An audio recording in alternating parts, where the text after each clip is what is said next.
Let me just say, first of all, this is a great day for North Carolina. It's a great day for the military. It's a great day for jobs and education. And let me first thank the men and women in uniform here. You've been a great partner with this governor. You've been a great partner with the state and a great partner with this nation in our freedom. And I cannot tell you how much I appreciate the sacrifice that you and your family have been making. I also want to thank you for our help during the storms last week and for many other natural disasters that have been happening during the snowstorms and other areas. I just want to thank y'all.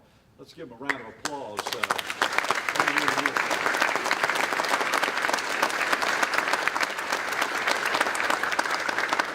Also, I have some distinguished people behind me that helped to write, I think, an outstanding bill. I think a bill that's going to have I think one of the most historical impacts on both jobs and helping our military men and women who are especially returning back home from service overseas.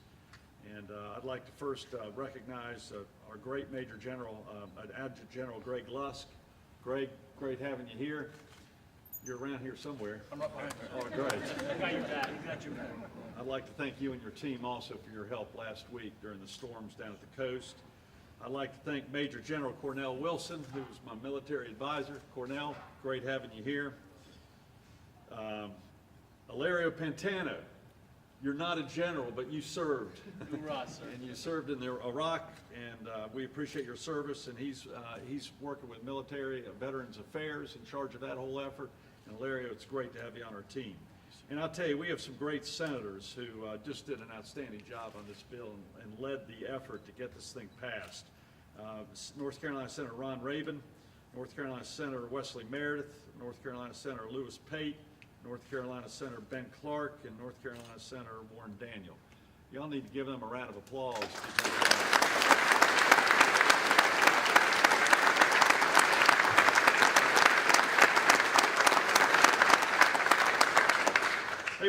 They wrote some notes for me, but I'm not going to read the notes. I'm going to speak from the heart, because this legislation and the leadership that made this happen came from the heart.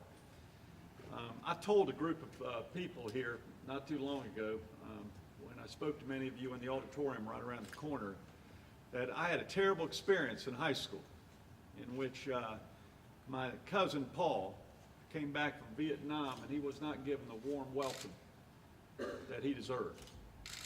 And I committed to my Veterans Affairs person and my military affairs person, we're never going to do that again in this country, not as long as I'm governor. And we're going to welcome people who are coming back home from Iraq and Afghanistan and give them a hero's welcome. In addition to that, we're going to try to help them land on their feet, them and their families, so they can get a job. And this bill is helping do just that. We've done two things this year that I'm very proud of. First of all, we are going to have legislation and a budget which gives in-state tuition to members of the military who want to attend our community colleges and our four-year colleges. Isn't that good news? Yes, sir. And we made that announcement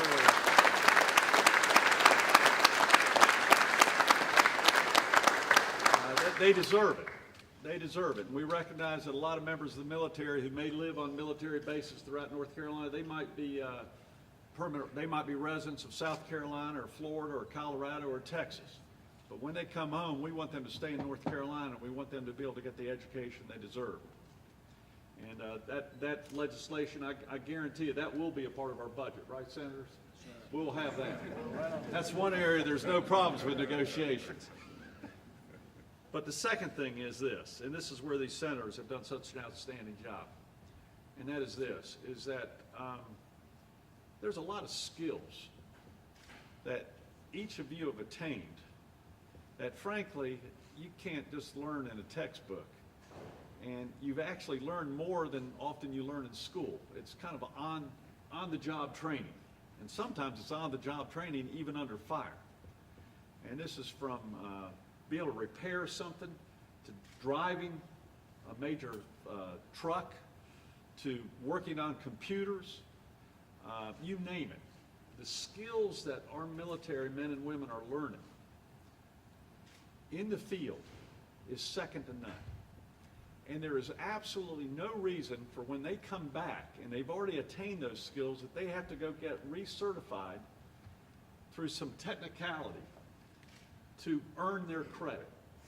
And what this bill is actually doing is saying, you've already earned that credit, whether it be a college credit or a community college credit, by what you did in the field.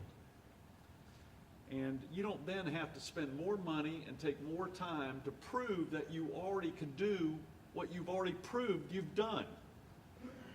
Does that make sense? Yes, sir. And you deserve it. You've proven yourself, and you don't need to prove it through going through an academic structure again and spending the time and resources to do it. And that's what this legislation is all about. And let me tell you the second piece of things that this legislation is going to help us with. It's going to help us recruit businesses to North Carolina. Because I've told individuals in this building before, it's not only we're going to thank you and reward you and appreciate you, but I'm also going to use you as a recruitment tool to businesses that we're recruiting in North Carolina right now. And one of the number one thing that employers are looking for when they're deciding whether to come to North Carolina or go to another state is, do you have the talent? Do you have the talent to fill the job needs that I as an employer currently need?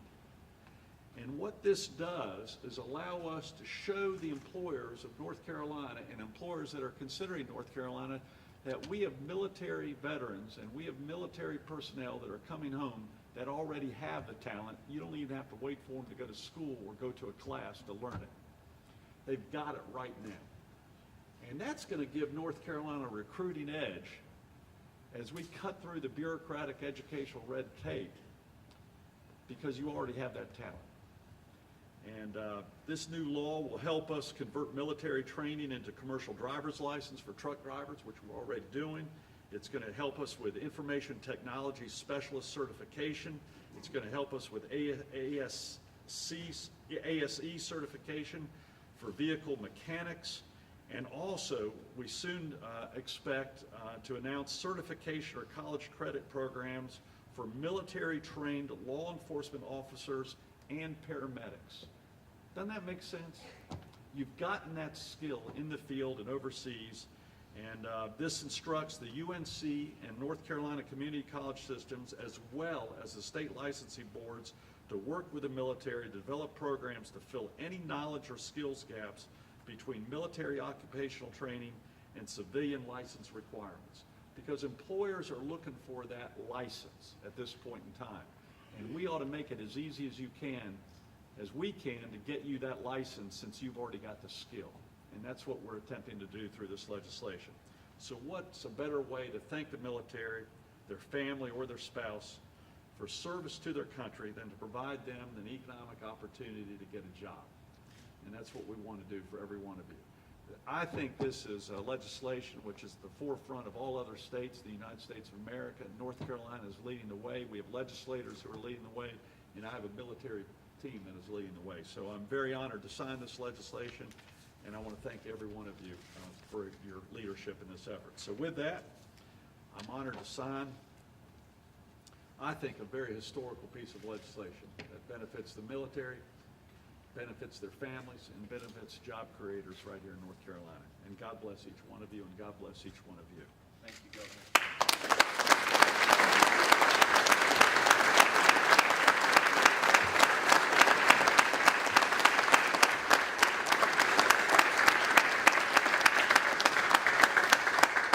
Will someone tell me today's date?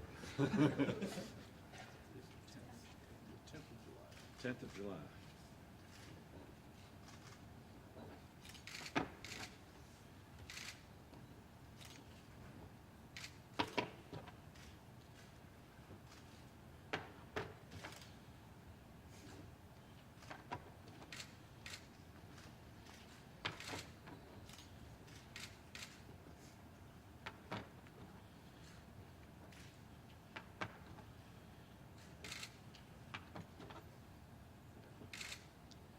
Let me first congratulate the members of the Senate for helping lead this effort. I really appreciate it.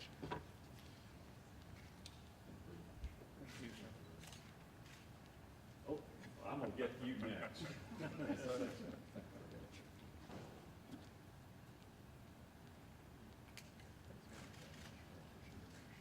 thank you very much.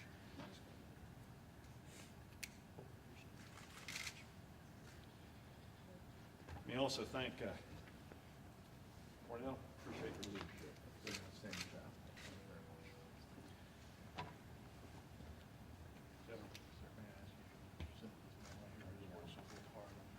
Tell everyone else that. Okay.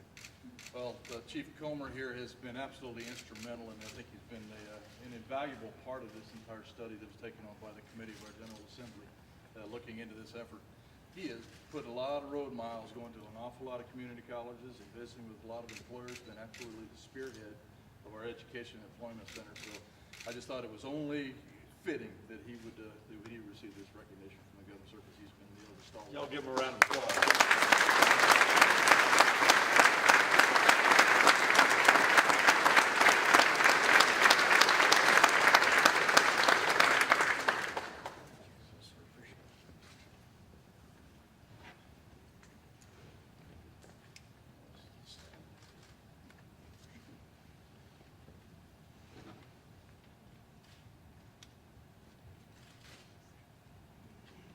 Larry, I think, thanks for your leadership. It's a privilege of a lifetime. God bless each one of you. May God continue to bless the great state of North Carolina and the greatest nation in the world, the United States of America. Thank you all very much.